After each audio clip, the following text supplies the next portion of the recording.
than the Willis or the, I drove this one off a cliff. This is wrong. Every day. Now that's a motor. There you go. Gosh, look at that thing. Holy cow. That looks like the motor from my very first Nautilus, the blower motor out of a car. 4-to-1 planetary gear reduction. You got motor envy going on here. I can see it in everybody's eyes. Well, that reminds me of the chat we had last night, Matt and my mate, and we're comparing motors, and he used washing machine motors in his Gato. Washing machine motors. Yeah. He failed to tell you the Gato was 12 foot long. Wow. Is that Anderson? Sorry? Is that Mr. Anderson there in the UK? No, John Robinson. You know his name then. I'm not going to lie, I was pretty bamboozled and I did sit there with a blank face as he was telling me about electronics. I don't know half of the stuff he does. Wow. I don't understand where he finds the bandwidth to get video on his low frequencies. I know. He's a very, very clever guy. And that's who Tim's working with. Yeah, that's, you know, last time I said I'm partnering up with someone. Yeah, stand by for my WTC to get a complete revamp because he's designed a ballast system that auto levels it and God knows what else. Hey, before I forget, Matt, I need you to quote me on one of your Stingray kits. I need the first one and I need it soon. So just get on that, would you? What? Oh yeah, and John wants to know how much you were selling them for because he wants one. So you better get your arse in gear, otherwise he'll be on the phone every day. I suppose I better stop this other project then and get back on with Stingray. Good plan. Yeah, I mean, can you see that monster behind me? Which one? There's lots of monsters. Oh yeah, that one. The one that's still wood. I'm doing a 1/64 for Stu, people. Astute is going to be a big seller. It's the #1 3D files that I sell. Everybody, that's a cool looking boat. I mean, I'm actually doing the ribs. I've got a couple more ribs to do. I've done the first half of the top section. All the LIFO plate detail work, so the resin printing stuff. I've been sitting on CAD because I can't laminate at the moment because it's just too cold. I've just been sitting on the computer and designing stuff. But yeah, so the first half of the top half is done wood-wise, so plank on frame, and then I'll do the second half later on tomorrow, and then I'll start doing the panel detail and get it all cleaned up, ready for rubbering. So I'm hoping to get that done by July. Nice. Fingers and toes crossed. But as you said, I had to scale it off that. So I wasn't gonna, yeah, that's why it's 1/64. It's a monster. I'm looking forward to it, isn't it? It's gonna be great. Yeah. Right. So before I forget, as a preview, because I know Ed was interested in this. Ed, I've got the photo etch and I've got the prop for the 48 Nautilus listed right now. I got all of that stuff in. The photo etch for the decks is coming in out of Europe next week, I think. So we got toys and bits and bobs for that new kit coming out. That'll be neat to see. Now, I've got your 72nd scale coming. Oh, the 77th? Yep. But that is a cool little boat. Honestly, it's so nice. You can tuck it under your arm, but it's not. It still has a lot of presence on the water. I actually love that boat.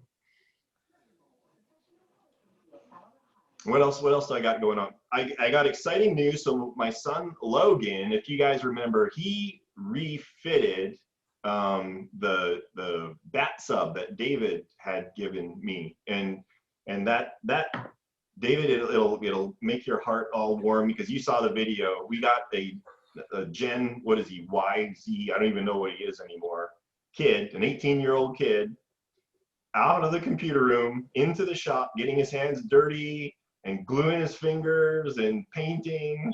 he got that bat sub all going, and it kind of, you know, rekindled this idea of him, you know, working in the shop and building things with his own two hands. And so now he started, you know, several months ago and kind of lost it, this idea of RCing the Millennium Falcon from Star Wars and turning that into a remote controlled submarine.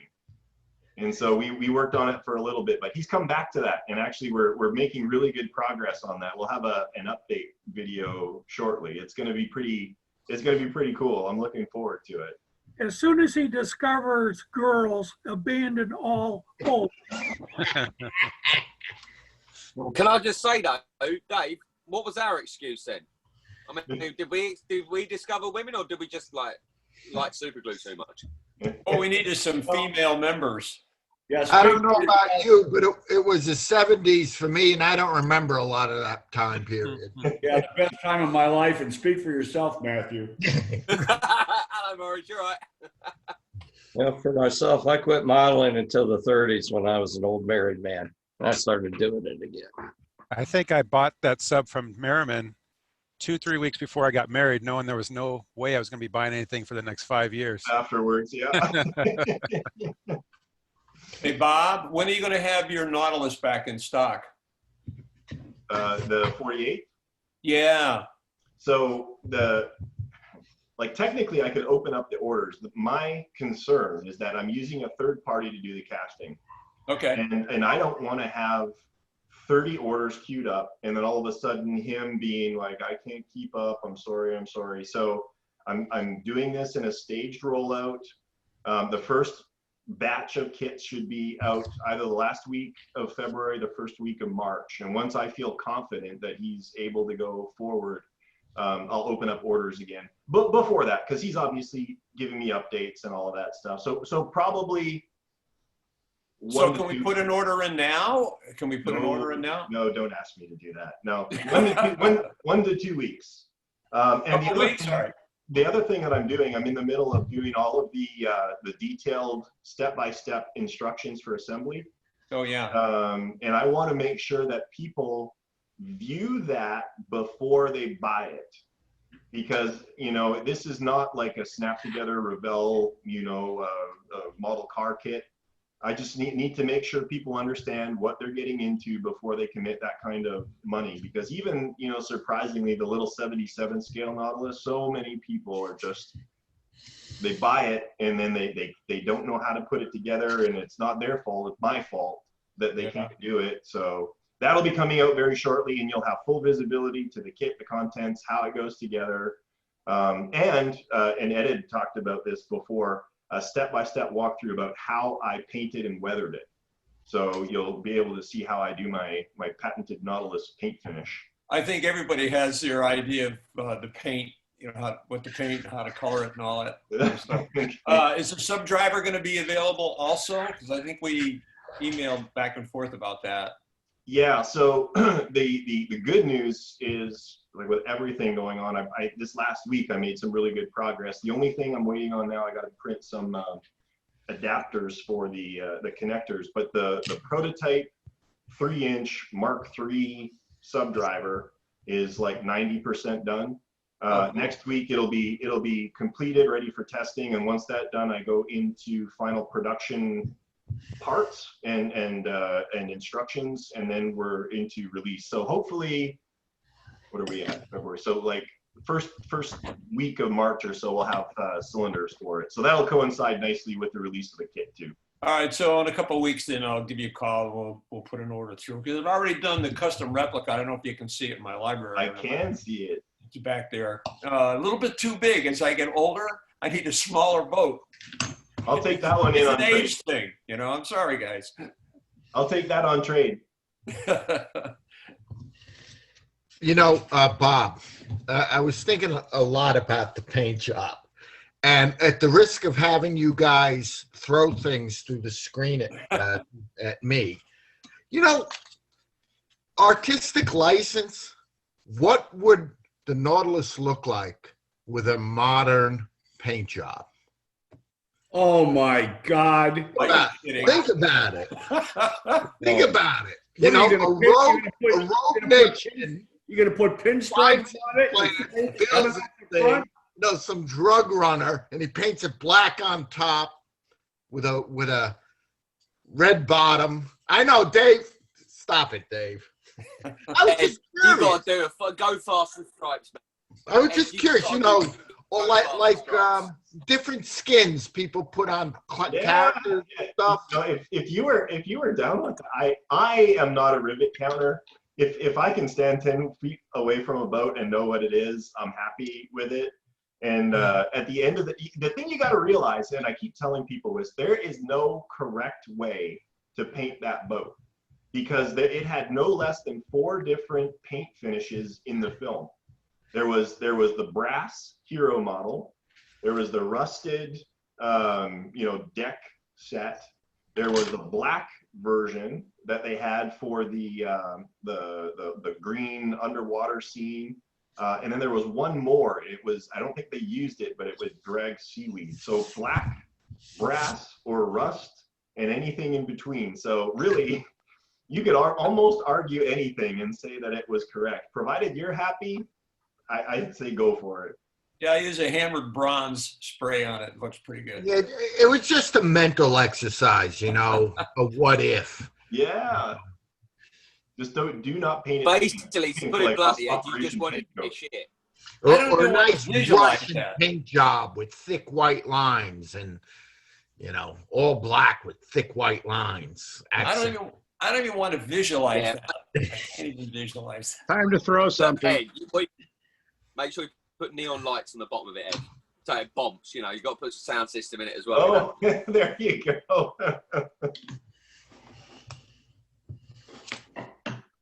Toccata and fugue in a deep bass. Boom, D boom, minor. boom, boom. That would be awesome. Pound it out. Yep. You have what was it? God, who's doing that? Was it is it Dan that's doing that scratch built Nautilus? Dave, you sent me that video on YouTube with you could have all the little guys on the bridge crew with their heads bobbing in time to the music. That'd be awesome. Not only that, but the guy on the helm was turning when he gave it right rudder or left rudder, and the guy on the planes was moving his sticks. I mean, that was wow. The spiral speed indicator worked. The aft hatch opened up and Ned popped out with his little bottles. Must be nice to have time to dedicate to one project exclusively. That would be so much fun. Well, that's the fun part about building it. You use your own ideas on it. Anything goes. Yep. The problem is what I see with a lot of people is they end up with scope creep, and this is actually interesting commentary for everyone. It's like, well, I could also do this, right? And then but if I do that, I could also do this, and then what ends up happening is you never finish the boat, right? So it's one of those situations where you've got to kind of prioritize functionality and build it in such a manner that additional functionality could be added later. Otherwise, it's perpetually on the bench, and you got nothing, working, nothing functional, nothing to show for it. At the end of the day, provided you're excited about it, then that's fine. Passion breeds chaos. Isn't the whole thing that you never finish, you just stop? Isn't that the whole?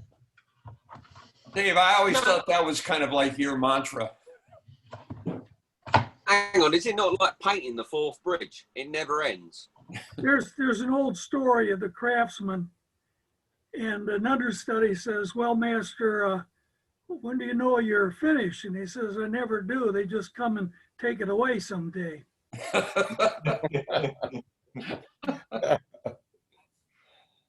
Hey, Matthew, did you pay the heating bill on the boat, bud? On the boat, it's nice. It's about 45 degrees. In the workshop, it was 4 when I came in just now. My God. It's -4 outside at the moment. I've got enough heating on to keep the laser cutter from freezing over. It is not warm, but it's warming up next week, which is good. We've had quite a bit of snow over the last week. So I as soon as will the snow note goes, I can get back to that. I got a note for those of you not Tim, familiar stop with it. lying. He's talking about metric measurements, which most of the sane universe utilizes. So that's in Celsius, not Fahrenheit. And are you guys going to try to make the sub base maybe in September like we did last year? It was good meeting you, Bob, at that meeting. That was fun. So what do we got going on here? Because we've got the is it Groton going on in August? Is that right? They're working on it now. Yeah. I haven't heard anything, but I know they're trying to put it together. It's tough because you got to, Joe Oliver has not heard anything at the base. I know from my stepson, who is stationed there, Yep. that the base is shut down. Oh, it is now? It is shut down. It is, yeah, very little in or out. Well, yeah, it's because of the COVID, I'm sure. Yeah. Okay. So just keep hoping for the vaccine. Oh, well, I get my second shot next week, so we'll see. But I'm hoping by August or September we can all get together.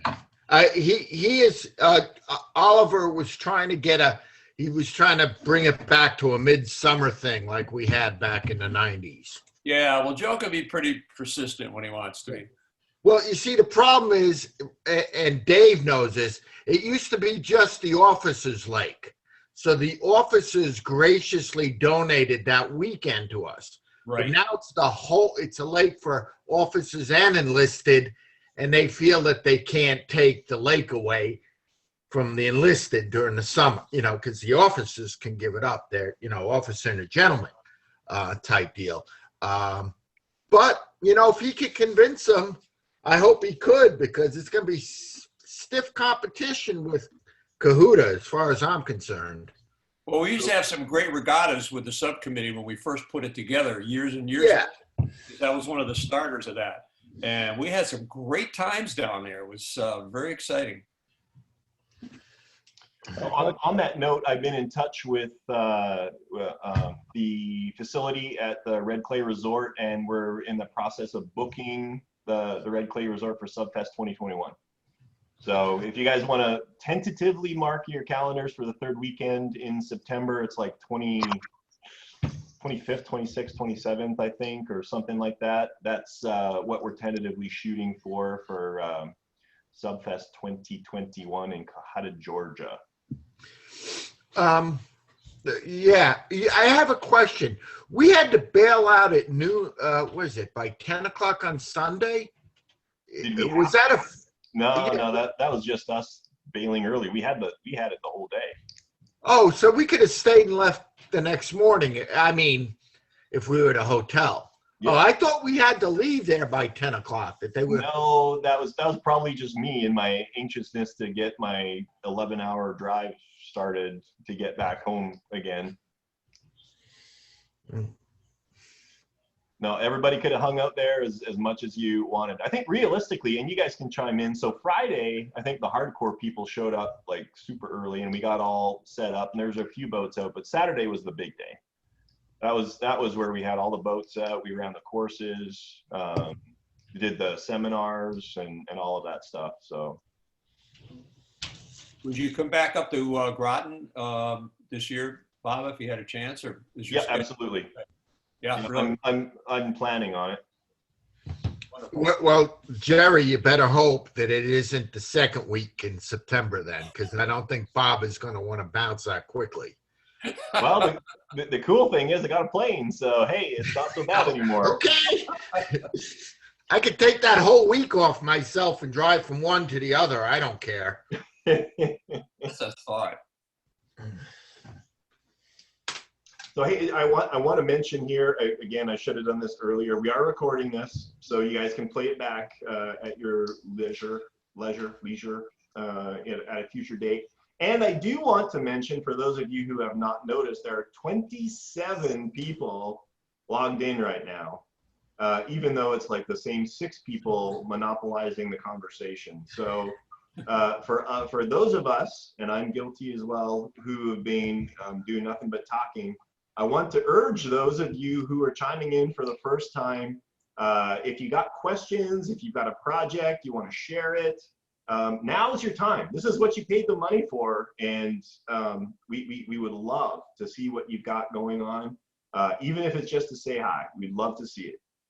Excuse me, what dates tentatively do you have scheduled for Groton?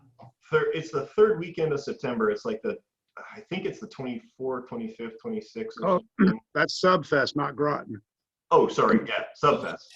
I'm not part of Groton. Groton's wait, Carmel is August, right? I got to keep all these straight in my head. We don't Carmel's August. Groton, do we? No. We don't have any dates for Groton yet. No. There's nothing going on for Groton. All right. I see you're on here, Ray Mason. Have you heard from Joe Oliver? Good question. I haven't heard from Ray, and Ray's usually right on top of all of this.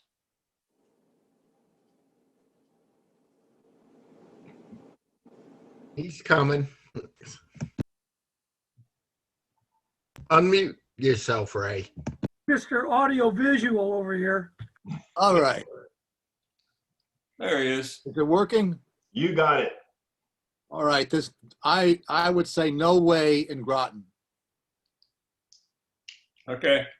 That's my final answer. I just talked to Joe about it, and he said absolutely no way. Man, you guys are all invited down here to run in my alligator ponds. Has anybody had any experience with the Engel ballast piston tanks and their associated electronics? A little bit. Well, because let me get the part. Hang on, be right back. So, some background since he's gone. Seg into voice overview.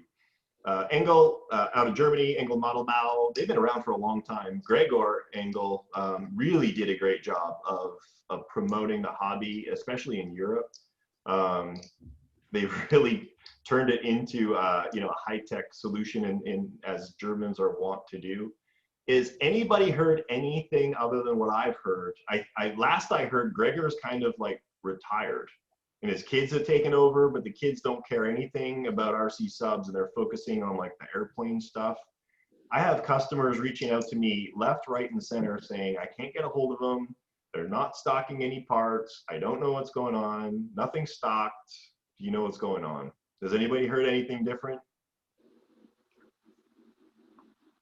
No, nothing at all. When I talk, can you see my video? I can see you. Oh, okay. All right, because when you guys talk, you come up on the screen, so I'm kind of new at this. Yeah, you can change that. You can go to what they call grid view, or I've got like a big panel of people, or you can go speaker view. Yeah, I've got that up on top, but I didn't know when I'm talking, when everybody's talking, I can see their face. I didn't know when I'm talking, people can see me. We can see you. Okay, isn't that wonderful? All right. Okay, so apparently this concoction here, Yep. well, actually this concoction here Yep. is an older style of, I'm assuming it's a control board for the Engel piston tank. And I Okay. can't find any documentation on this style. But reading the instructions for this, it says that I'm supposed to put magnets on this one gear, and then it got a Hall effect sensor. Yep. That goes here. What advantage is there for me to put the magnets on there? What does that give me? Because I've got a micro stop or micro switch to fill, and I got a micro switch to evacuate. So if you think about that, the computer that's monitoring this whole thing with those micro switches, all it knows is, okay, it's full or it's empty. With Okay. the Hall effect sensor, what that does is it counts the revolutions, and it knows precisely where that plunger is in the stroke of travel. So Okay. I don't know what modules you have or what unit you have or whatever, but Engel had optional like auto hover and all sorts of things where it could pressure sense and adjust ballast intakes for, you know, whatever level it needed to maintain neutral buoyancy. So the idea, I think, with that Hall sensor, you could use a proportional knob on your transmitter, set it to say 2/3, and it would move to 2/3, or set it to half and it would move to half. Whereas with, you know, the limit switches, it's either all the way or all the way. So or do it manually by my switch. By Be very careful with them, because angle boards have got a known and over here for blowing up, because the relays aren't really designed for turning on and off quickly. And there's what happens is both the relays turn on when it's going backwards and forwards, and both go live and short out. If it was me, I wouldn't put the whole effect sensors on it. A lot of problems have come from that. I am 100% in line with what Tim just said. In my mind, and I've said this before, the boats that are the most fun are the ones that work all the time. And the ones that work all the time are the ones that are the simplest and the most reliable. The angle piston tanks are actually a very simple system. You know, the big plunger pushes water in and out, right?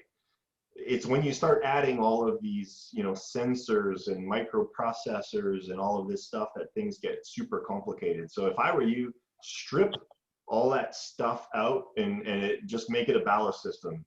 I'm flooding, I'm blowing, that's it. Okay. And just have the limit switches so I can't overdo it. Overdo it, yep.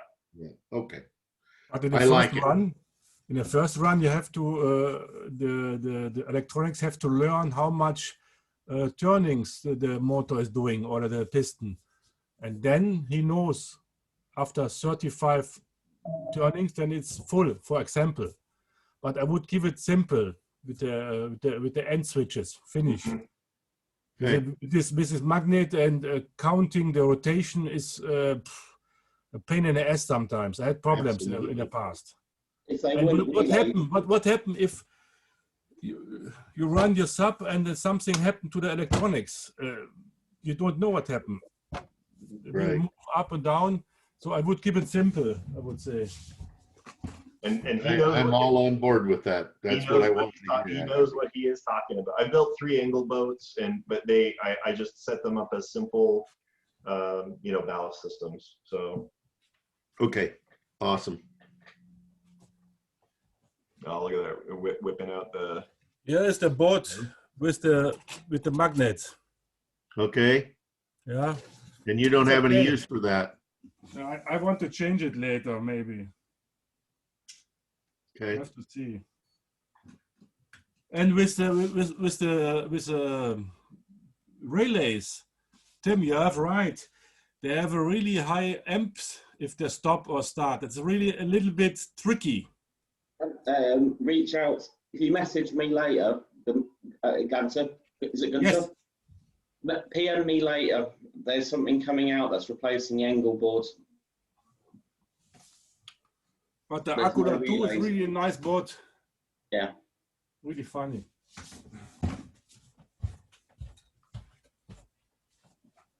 Makes my life simpler. Mm-hmm. Is that the guts is that the Type 7 cylinder? That's the one that I got out of Hodges, LA. Oh, gotcha. He bought from you. Yep, you bet. Cool. So I'm all over that. That just is wonderful. I found. How you doing on yours? I found a BTS also for a diving tank. Somewhere in a corner was falling behind. It's from Momo Sauerland. You know this guy? You do also electronics in Germany, a guy. He's okay. He's an older one. 5 amperes, it's enough. I have to see. It's really small. Oh, BTA, yeah, I've seen that. Yeah, sure. Yeah. It's nice. And I have an angle switch. How it's called in English? This leveler. The leveler is it? Oh yeah. You have one. You have one button, and you have it parallel to the earth. You put it, and then it's okay. Then it's programmed. This black button. Mm-hmm. It's also from, I don't know from whom. There's this gravity sensor on the board. Is this, might be this one, I think. It's really small, but it's working. I'm currently upgrading, literally at the moment, reprogramming mine.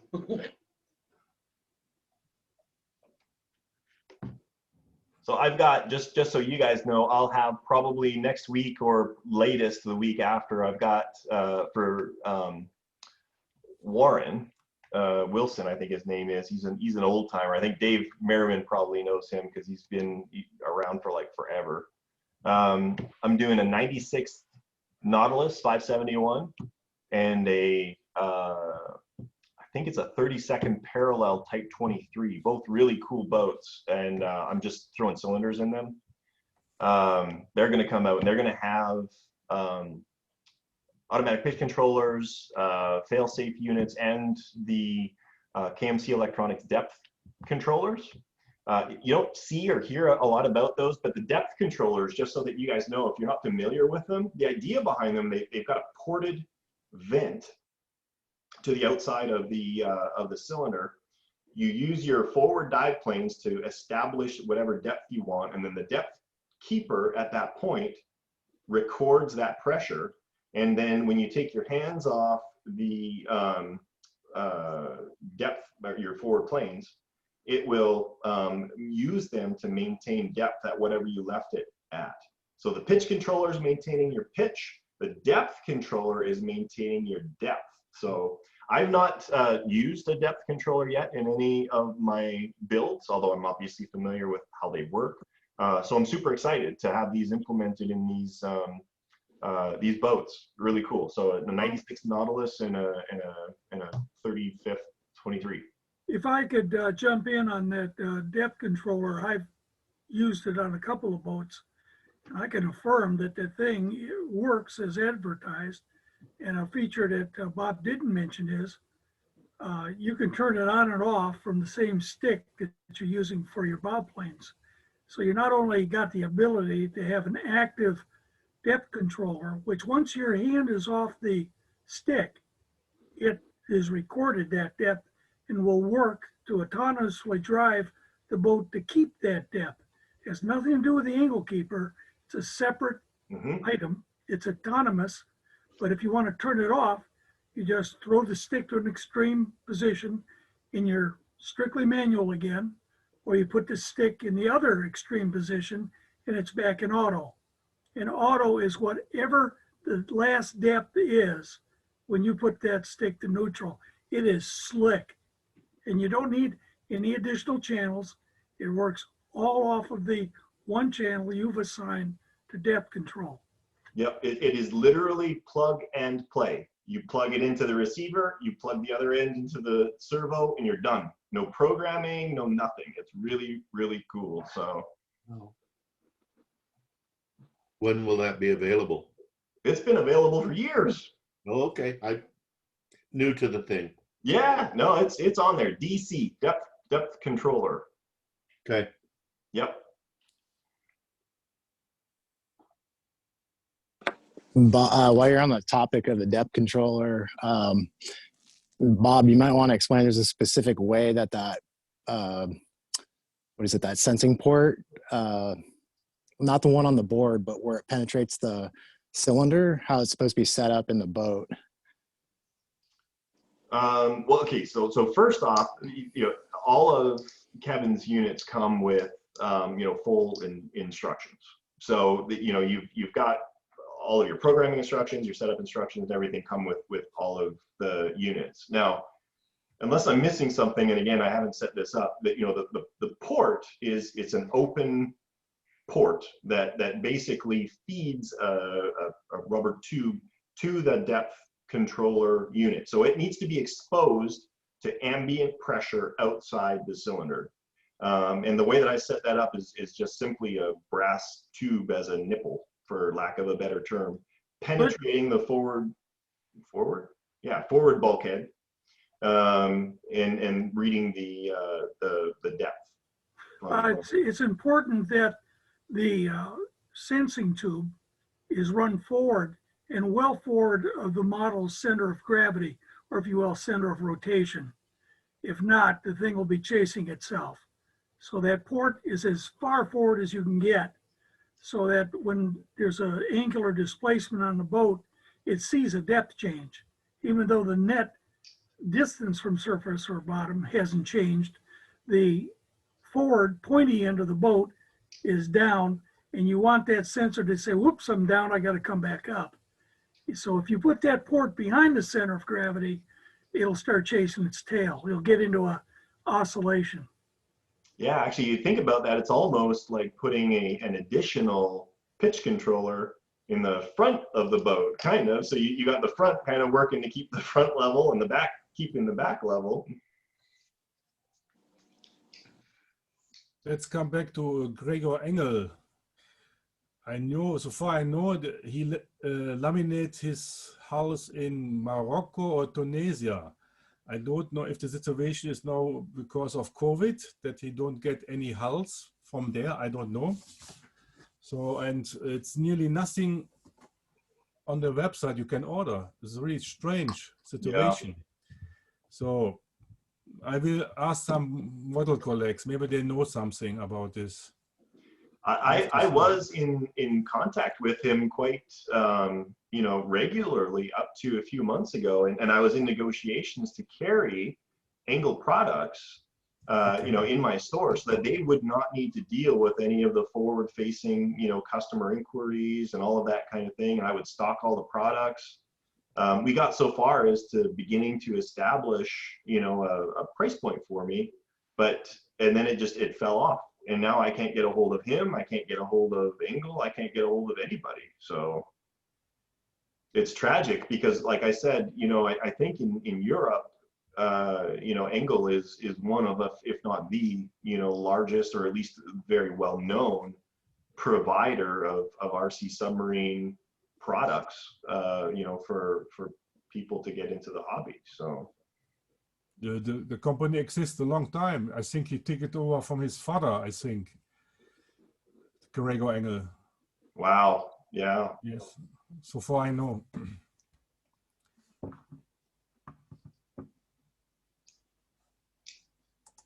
So I'm going to circle back. We have not heard yet from any of the lurkers. We're still at 28 people, and maybe they're just absorbing, which is totally cool, but we would still love to hear from you.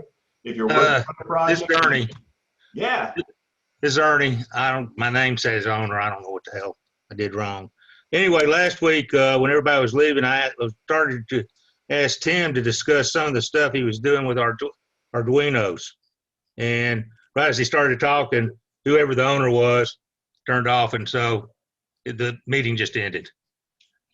Yeah, what I'm going to do is I'm going to write a code that's a basic way of reading the RC channel properly, which I will give out to everyone that wants to learn it, because that's the hardest bit, is getting the base, because there's multiple ways of reading an RC signal,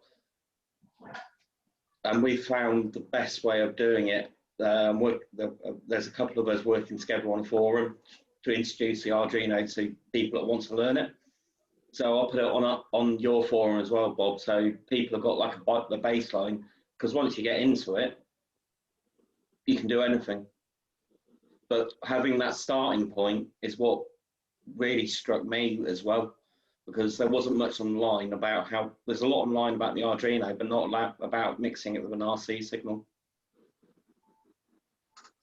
There are tons of resources out there, and Arduino, again, correct me if I'm wrong, because I, don't know much about this, but it's a programming language, right? That was created in an effort to create how do you phrase this, like a generic programming language, and you use these kind of like bolt-on modules that allows the programming to tell it to do different things, and it becomes exceptionally powerful when you have people who know what they're doing, and the creativity that people have is astounding.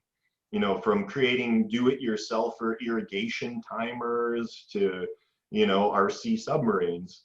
So this is one thing that we've talked about before, that, you know, our hobby is ripe for disruption when it comes to automation.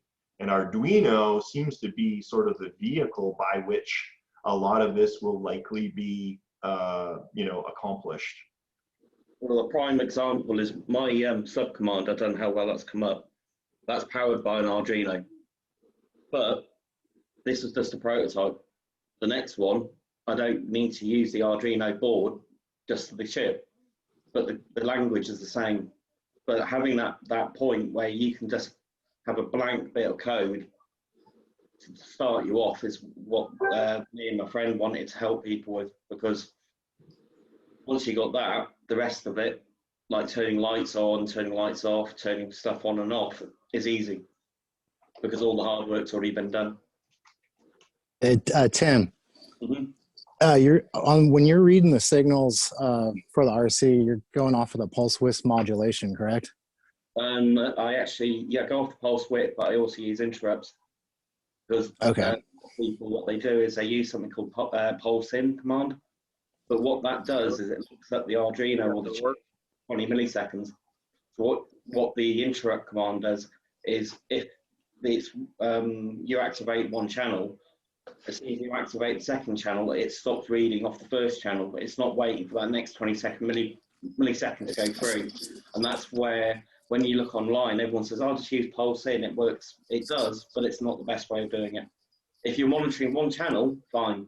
But when you're monitoring the whole receiver, you can't do it. But like I say, give me a couple of weeks. I need to clean up the code, put lines of code, what it does. And I've said you're more than willing to let people have it, because people can then play with it. They learn more. They can bring new ideas into the hobby. You know? So I'll get that up for the next DriveTribe. Cool. Oh, yeah. But feel free to reach out to me directly on Facebook or anything. And I can always help you if you're stuck on anything. I'm playing around with a experimental watertight cylinder currently that is going to have an Arduino Nano on board and various sensors and stuff. So it's been fun playing around with it. Can I jump in with a crazy question? Absolutely. I've got a couple of these piston tanks out of an ARC model. Ah. And you were talking, and I think I got this from you, Bob, to simplify things, because all the electronics in there, a lot of the stuff was missing. Could you, in reality, tie one of your sub drivers, the speed controller, to the motor, put in two disconnect switches for in and out, and basically have this thing run from your radio and with nothing else, and your receiver tied in, of course, for just in and out, and then, you know, put the switches in there, not to get too far out or too far in. Yes. And in reality, that would work?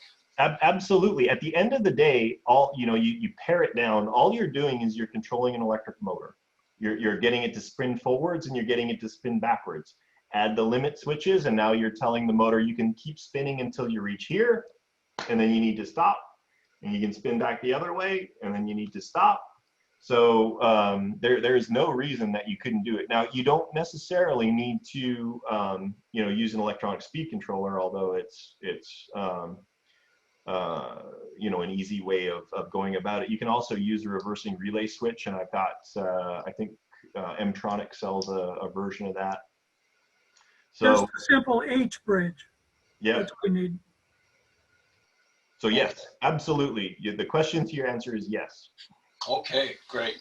that'll be an experiment I'd like to try, because I got the 2 tanks and also the watertight cylinder and everything, which needs some work and everything. It might be applicable into something just as a goofing around. Yep. Thank you. Yeah. I've got some advice for you. I've played around with 2 and I need to circle back and get it working. Before you install that in a boat, open it up, clean all the crap out of it. It has very thick lube in there. It will die on you. Once you put it in the water, you can push the water out, you'll never get the water back in it. What lube do you use in it? I use Corrosion X. Do not use anything thick. It doesn't have the power. I've got a Dragon. I was going to take it to Carmel this year, and then the motor died the night before. It uses one of those cheap 380 motors, really geared, and it is really straining. It has some problems and some issues. Yeah, I'm gonna just chime in here with that. There's a big difference between an arc model piston tank and an angle piston tank. There's a reason they're selling those kits for the prices that they're selling them for. There are no free rides in life, and when you pay a cheap price for a product, odds are exceptionally high you're going to get a cheap product. Now, I don't want to, Robert, I don't want to take anything away from that. You can make it work, but if all of these people end up buying these kits saying, well, why would I pay $2,000 for a kit from Bob when I can pay $1,000 for this kit from China? And then they get it and they're like, I made a big mistake because there's no instructions and nothing works. Or if it does work, it only works for a little while. So, I would be, if you are not technically proficient with understanding how everything works, do not waste your money on those kinds of things, because you need to be able to understand how they work, why they work, tear them apart, fix them, upgrade them, put them back together, and then you'll have a kit. And by the end of the day, by the time you factor in your time and energy and stress, it's just better to go with a quality product. Again, if you're going to go piston tank, just buy an angle piston tank. It'll work the first time, every time, and that's just the way it is. I got one of those arc piston tanks recently for a deal, and right out of the gate it didn't work because it was wired wrong from the factory. And just like Bob said, I had to figure it out. There was no instructions, so. Yep. It's you get what you pay for. Absolutely. And you know what? There's nothing wrong with that. It just be aware. People just need to be aware. Too many people are lured by the price and not understanding what they're getting into. If you want to get a box of parts for that price, great. But if you're expecting to get, a well-engineered kit that's going to be easy to put together, well, probably not the best investment. To echo that, what is your time worth to you? Yeah. Okay. See, I like to say my free time per hour, I have an hourly rate because that's time I can be spent making money doing consulting work. Yep. So that's my per hour time, $150 an hour, whatever it is. So is it cheaper for me to buy or to waste time? And that's how I calculate. What am I willing to waste time on? Amen. That is prophetic. That is, if for anybody watching this video in the future, if there's one thing you take away from this DiveTribe session, is right there. Words of wisdom from Ed.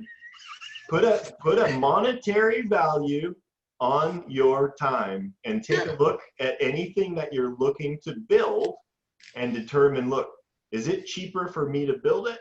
Or is it cheaper for me to buy it? And at the end of the day, most of the time you're going to find it's going to be cheaper just to buy it and get it out of the way, move forward with the next step of your build and be done with it.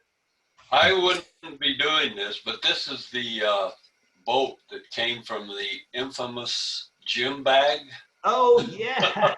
You guys remember that? That one? So I didn't spend an awful lot of money on this. No. I do still have the boat because you advised me just to make a nice model out of it, which I'm going to do when I get time. But yeah, after going through the watertight cylinder and everything, and I looked at, because all the wiring on it was really kind of jacked up, and some of the parts were missing according to the instructions. So that's why I'm questioning if maybe because I still got the cylinder and the caps and everything, to possibly build a bigger boat or take one of the files that you have and enlarge it and be able to adapt this to it or something. Heck yeah. So, but you gave me such a good deal on that, so there's not a lot of money invested in these. So just for you guys, if you remember it, a guy wanted to trade his boat, which he said was brand new. I just barely started working on it, and he shipped it to me in a gym bag from Russia. A soft-sided gym bag, and he attached a label to it and shipped it to me. Yeah. But then it FU on it. And like all the wiring was messed up, and he took like a sledgehammer to try and put it together. I don't know what he did, but well, it was literally a bag of parts. That's the bag was really nice, Bob. But honestly, the boat model itself isn't bad. You'll be able to build a good model out of that. All right. Yeah, the boat itself was in really good shape, and it was one of those where they made it. Yeah, made it up, and that'd make a really nice. And perhaps I could even, after talking about simplifying the electronics on this, maybe adapt it and make it work. Yeah. Go for it. So, you got nothing into it. Worst case scenario. Yeah, you gave me a good deal on it, no doubt. Before I were glad to get rid of it. Before I forget, I need to have a big shout out, and I don't know if Mike Bratley is on or not. I don't know. I can't see everybody on here because there's like 26 of you. So Mike Bratley, he's a gentleman. He came on a little while ago. He had that skipjack, and he threw a bunch of electronics in it. And he had all this like automation. And he was doing like periscope raising and lowering. He jumped on this whole research project of trying to determine what the future of the RC submarine hobby is going to be as it pertains to the use of low frequency radio channels.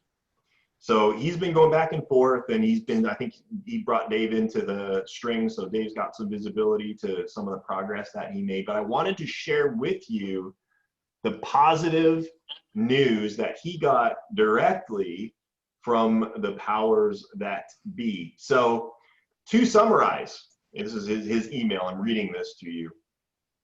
As far as they know, there are no actions taking place or planning to take place to reallocate the 75 megahertz band for RCRS. And the chances of relocation or reallocation are very unlikely. If reallocation were to be considered based on a petition from somebody outside looking to get that frequency range, it would go to the office, notification would take place, and then they would see if there was any possibility for like frequency compatibility, sharing frequencies, and that kind of thing. No formal process where the FCC is informed of spectrum usage for 75 megahertz. It would have to be petitioned, and there's, let's see here. Basically, we're good. I'll summarize. Basically, we're good. There's no plans as of right now, and it's highly unlikely there will be plans to reallocate the frequency band for 75 megahertz North American utilization of frequencies. So with that being the case, and obviously, Matt, this is going to be pertinent to our side efforts here to bring radios in. I'd say that's pretty good news. I feel more confident now allocating time, energy, and resources into putting some more radios together and bringing them out here. So good news for the hobby. Sounds like we'll have our frequency band, if not our radios, for quite a while.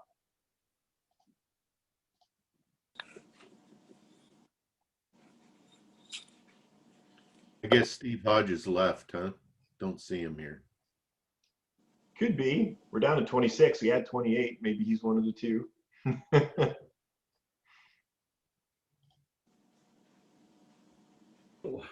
So, see a project they're working on? Oh, yeah. Got one of your headlights printed out. That is a cool model, man. That when you get that spar on there and the torpedo mounted to it, that thing is just like epic. Yeah, this one's PETG. Well, here's the bottom of it. Oh, well, here. So you can see it. Yep. So I got that, but I just got a larger resin printer. Ah, nice. This is the Frozen Mighty to print the parts out.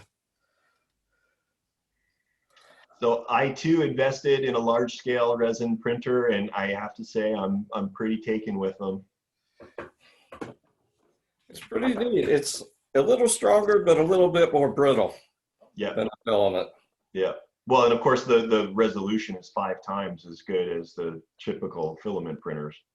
Oh yeah, look! I don't know if you can see the rivets, but it's beautiful. It's beautiful. It's very nice. Don't use washable resin. It explodes after a little bit. Okay, well, wait, we missed the part, everything except the explodes. You're gonna need to repeat. Don't use the water washable resin, because what they're finding is, I use it all the time, and I've had it happen on me. Say you have it in the sunlight after you've exposed it, it will crack. Oh, well, they typically you use that for, well, maybe I'm wrong here now, for like water soluble. No, I'm thinking of No, this one, so you don't have to put it in IPA to wash it. Yeah. But there's something in it. It's a real shame because it's brilliant stuff, but I found it cracks. People are finding even if your model is hollow, it just cracks. Good to know. There you go. Do not use water soluble resins. And it's cheap. Hey, Bob. Yo. Want to see some progress in my sea view? No, go away. You don't have anything cool to show us. You never do.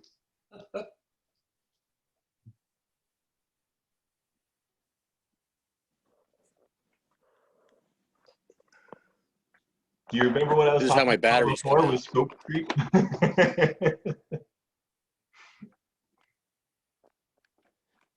Yeah, but I'm almost there. So when is the launch date? The tubes and what's that? When is the launch date? 2030.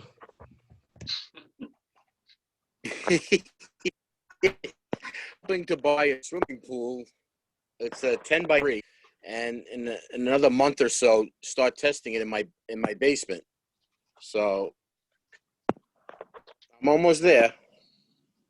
You're filling the basement with water, Frank? No, it's a little pool, 10 foot by 2 foot by 3 foot. I want to see you fill the basement with water, Frank. Just What's to that? show off It's my too cold to Huntley. do anything else. I'd like to at least let David see that I got his watertight 2.5-inch cylinder that I got from him. We did have to cut down the ballast tank. I lost about 2 inches in it, but we kind of felt that the way it was almost too big anyway.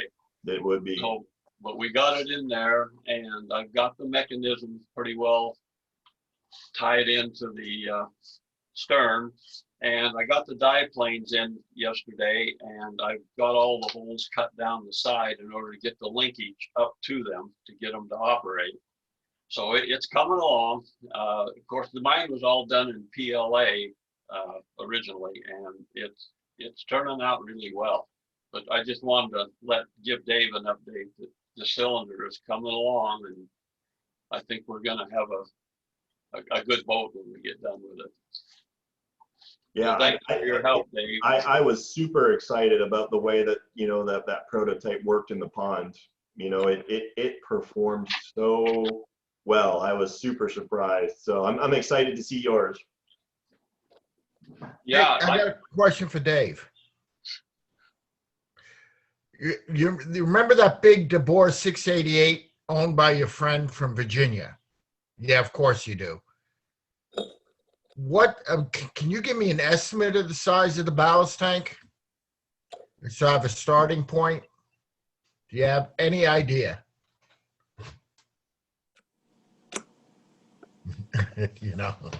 Start with this and cut down.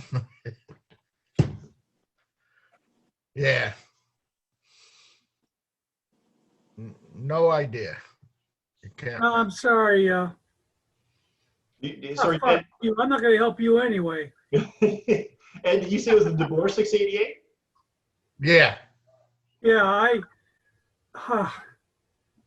the one I built was an effects miniature. Didn't even have a ballast tank. Right. It was for a production company, so we just trimmed it neutral in the water. We had a nominal wall thickness of about 95 thousandths. Worked the math for that wall thickness and 15% reserve buoyancy and lots of rock. Okay. I remember there was one guy who ran one at the sub regatta years ago. I thought he was from Virginia. You might be thinking of had a beard. Yeah, like but it wasn't a Seaview. It was the Nautilus, the 571. He had a ring prop on it. Okay, no Well, problem. It wasn't L.A. then. Okay, I stand corrected. It was from my neck of the woods. Yeah, he had a big beard. Looked like Grizzly Adams. That's all I remember. It does ring a bell. I'm sorry, I can't give you a straight answer. Yeah, no problem. I'll start with that and work down. Yeah, if I remember, the sail was thin wall. It was GRP, right? Yeah. Okay. Well, just work out. Figure your GRP to have a specific gravity of 1. It's close enough not to matter, and then work out your total displacement topside, and then add 15% as a slop. Right. And you'll be in the ballpark. Yeah, I figure it's better to start bigger and then I can always cut it down with it. Always, yeah. Okay. Thank you.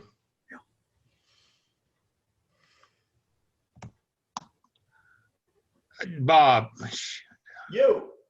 It's Ernie again. I know I asked you about your receivers that you're out of, that you weren't going to get any more, but since they're going to maintain the 75 megahertz, you think you're going to get any new receivers to replace those? Yeah, so I'm working in conjunction with Matt. There's a manufacturer out of the UK that is going to be, in theory, manufacturing some 8-channel radios for us and paired with receivers. So those receivers will be available either as a package or individually as well. And if I'm not mistaken, they're single conversion, just super basic receivers, which is fine, for us and our needs. So realistically, yes, we'll be okay for those. And in theory, I don't know if Matt's still there, if he's heard anything new from this company. It was a few months ago and they were forecasting 6. So maybe we're 3-4 months out of having those products. Yeah, I mean, when I spoke to Mark Reed the other day, he did say that we're still looking projected for July, but to get the prototypes in June. There we go. Sounds good. So fingers crossed, as long as COVID doesn't interfere anymore like it already has done, we should be set for July.